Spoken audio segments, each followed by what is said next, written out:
So the first takeaway is to balance quality with quantity. Perfect retention is the enemy of good scores, or in this case, even passing scores. This is a graph of one of the most common active recall tools used in medical school, and it's one that's getting in the way of Sarah's improvements on her exams. For Anki and spaced repetition in general, this is a graph of retention versus how much time it takes for you to maintain that knowledge. On the x-axis, we have retention. So retention in this case is a percentage of the number of things that you will recall of the things that you are reviewing in your Anki cards. So if you got a 50%, what that means is that you would hit again, meaning I forgot that information, roughly 50% of the time, and you would hit either easy or good or hard 50% of the time. 80% is the same thing. It means that I would hit again about 20% of the time, meaning I would forget it about 20% of the time, and I would hit easy or good or hard about 80% of the time. What you'll notice is from about 50 to 80% that the amount of time required for you to review that information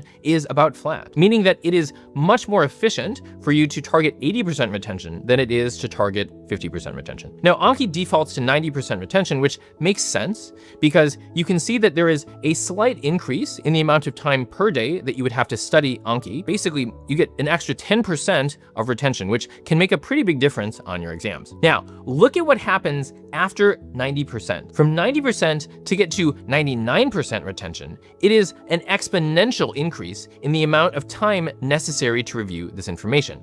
In other words, you have a massive diminishing returns curve. One of the major issues that Sarah and so many people that I see who are high achievers who struggle on exams have is that they're chasing perfection. And in chasing perfection, they have to spend up to 5 times, 6 times, 7 times as much time in order to get that small, tiny increase in retention. Instead, you want to make your goal to have enough questions right on the actual exam, but not to have perfect recall, because to chase perfection, you're going to have such a large opportunity cost, meaning you're going to have to give up such an immense amount of time that you're spending on other things or other subjects. Remember, done is better than perfect. How do I know when I'm taking good study methods too far? So this is a great question. I can tell you that one of the best ways that you can do this is to compare yourself to other people that are successful. And so in our case, when we coach students, we know what good looks like,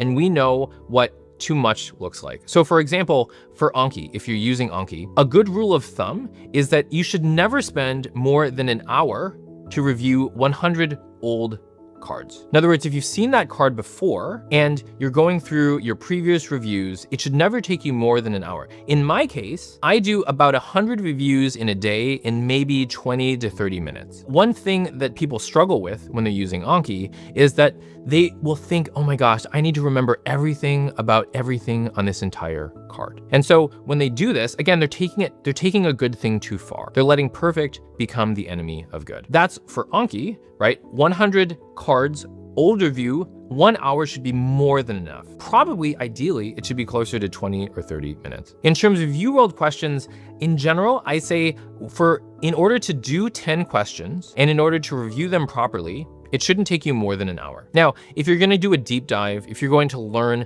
an entire page or 2 pages of first aid because you're going through and really mastering that topic, maybe 2 or 3 hours. But you shouldn't spend that much extra time on this because again, just like that graph that we showed you, there's diminishing returns after a certain point. If you're a medical student or a doctor preparing for either the USMLEs or COMLEX or one of your medical board exams, then be sure to sign up for our free 14-step program where we'll walk you through the most efficient ways for you to improve your score in a short period of time. And if you're interested in getting there faster, be sure to book a free call with our team where we'll break down what it is that's holding you back and, if it makes sense, explain how it is that we can help you to get there more efficiently.